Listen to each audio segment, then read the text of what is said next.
सबसे पहले यहाँ पर जितने भी गार्जियन आए हैं सभी को मेरा नमस्कार। बहुत देर से इच्छा था मुझे और इसके लिए मैं आपके गांव में गया था, पूरे गांव घूमा, मैं कई गार्जियन से मिला और मेरे दिल से इच्छा थी कि आपसे मिलूं और आपसे मिलने के लिए मैं आपके गांव गया था। इसमें से देखे थे मुझे, गए थे आपके गाँव में। आज शिक्षा संवाद कार्यक्रम है और इस शिक्षा संवाद कार्यक्रम में हमें दो बातें बताना है। पहला तो कि शिक्षा का क्या महत्व है और दूसरा सरकार के कौन कौन सी योजनाएं चल रही हैं। ये मेरे हाथ में कागज है, इसमें लगभग 42 तरह की योजनाएं हैं जो सरकार की तरफ से चलाई जा रही है। माननीय मुख्यमंत्री महोदय की तरफ से, श्री नीतीश कुमार जी की तरफ से, बच्चों के लिए, आपके लिए, गरीब के लिए, दलितों के लिए, वंचितों के लिए, सबके लिए, और इसका लाभ उठाना है। मैं जब से आज देखा, कल से मैं देख रहा हूँ सरकार के सारी योजनाओं को, बहुत खुशी हुई मुझे कि इतना योजना है और मेरे बच्चे लाभ नहीं उठा रहे हैं। तो पहले तो मैं योजना के बारे में बात करूँगा कि क्या क्या योजना चल रहा है। लेकिन सबसे महत्वपूर्ण बात यह है कि ये गांव गजब तरह का गांव मुझे लग रहा है।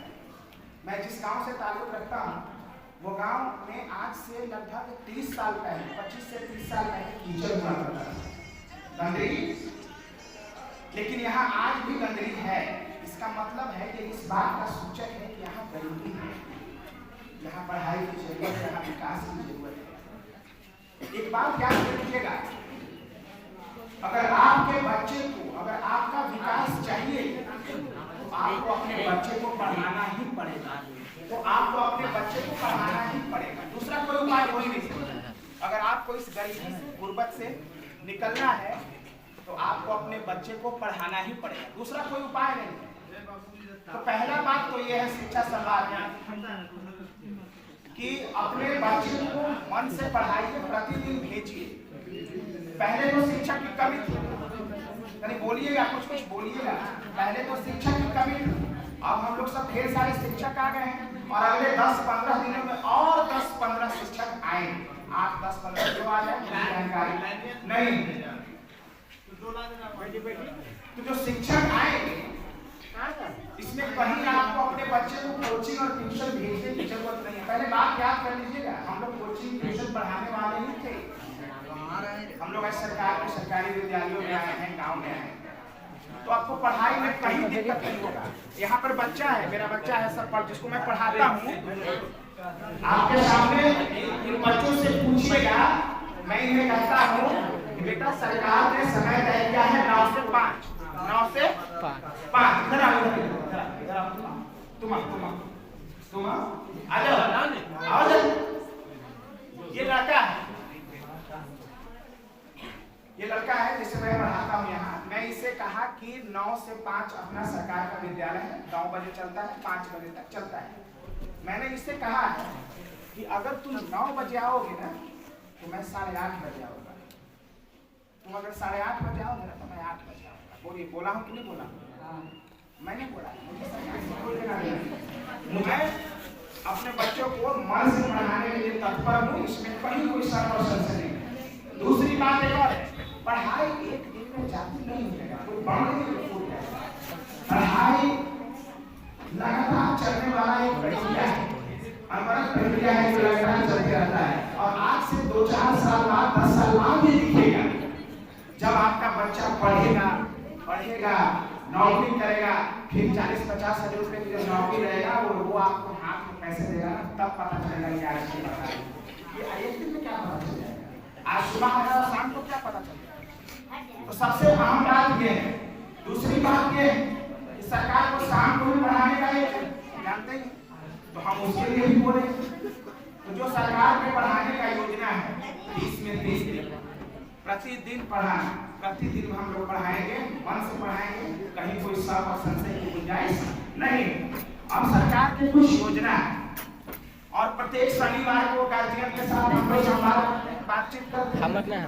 तो जो बच्चे, जो गार्जियन अपने बच्चे को यहाँ पढ़ाते हो, आइएगा, मिलिएगा, टीचर के साथ मिलना है, बातचीत करना है।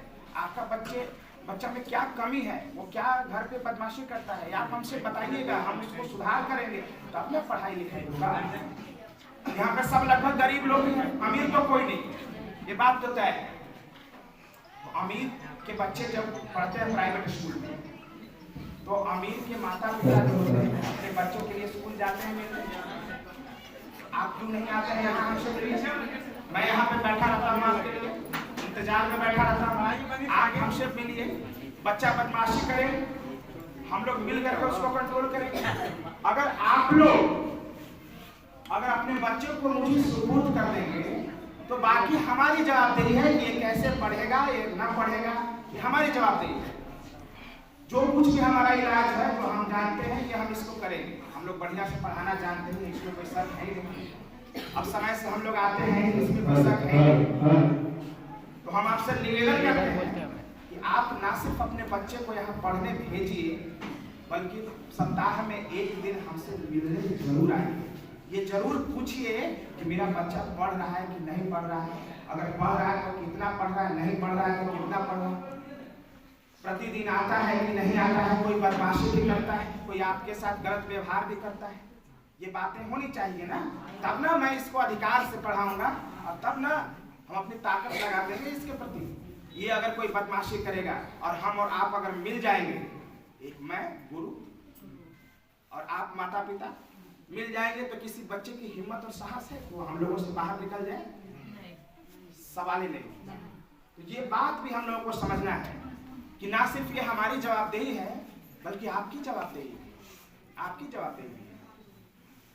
मैं हमेशा इन लोगों को कहता हूँ कि बेटा आप लोग प्रतिदिन आओ, जैसे ही क्लास में घंटी खत्म हो तुरंत उठ करके आओ और बुलाओ टीचर को। एक सेकंड टीचर को नहीं बैठने देना।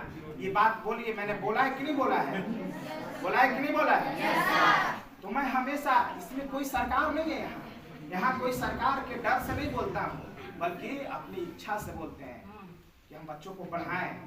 तो आप लोग पहला बात तो ये कि अपने बच्चा को यहाँ भेजिए, पढ़ने के लिए भेजिए, और सप्ताह में एक दिन मिलिए और मिलजुल करके हम इस बच्चे को पढ़ाएंगे और इसको पढ़ाएंगे जितना हो सकता है। ठीक है? वो क्या सकता है? सब कुछ हो सकता है। आपका बेटा जो बनना चाहे वो यहाँ से बनेगा। वो डॉक्टर बनना चाहता है, मैं सबसे पूछता हूँ कि तुम बनना क्या चाहते हो? डॉक्टर बनना चाहते हो, इंजीनियर बनना चाहते हो, एयरफोर्स में जाना चाहते हो, टीचर बनना चाहते हो, पुलिस बनना चाहते हो, जो बनना चाहते हो यही बनोगे। ठीक है? तो अब हम योजना के बारे में जानते हैं, बहुत कुछ आप लोग जानते ही होंगे, लेकिन मोटा मोटी मैं बता दे रहा हूँ। सबसे पहला मुख्यमंत्री बालिका साइकिल योजना, 3000 रुपया मिलता है साइकिल के लिए, तो वो तो मिलेगा ही, लेकिन एक शर्त। क्या शर्त है? और वो शर्त का पालन करना है।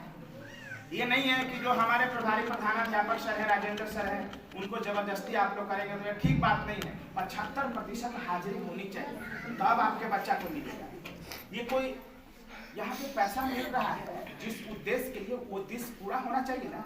अगर वो उद्देश्य पूरा ही नहीं होगा तो पैसा देने का क्या मतलब है?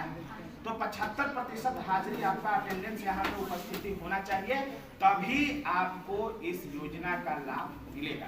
सभी योजनाओं का अगर 75% अटेंडेंस उपस्थिति आपके बच्चे की नहीं है तो आपको किसी भी योजना का लाभ नहीं मिलना चाहिए। ये सरकार का दिशा निर्देश है, इसको तो मानेंगे ना भरोसे के साथ। इसमें जबरदस्ती आप लोगों को नहीं करना चाहिए।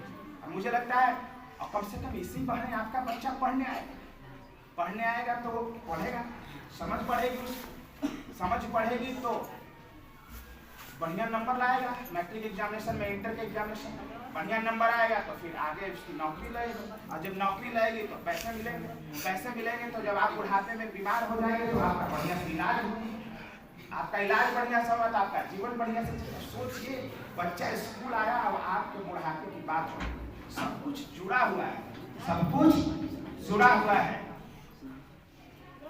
तो इस बात को समझना है, प्रतिदिन भेजना है बच्चों को। तो साइकिल योजना, मुख्यमंत्री बालक साइकिल योजना एक ही है, बच्चों को, लड़कों को भी मिलता है, लड़कियों को भी मिलता है।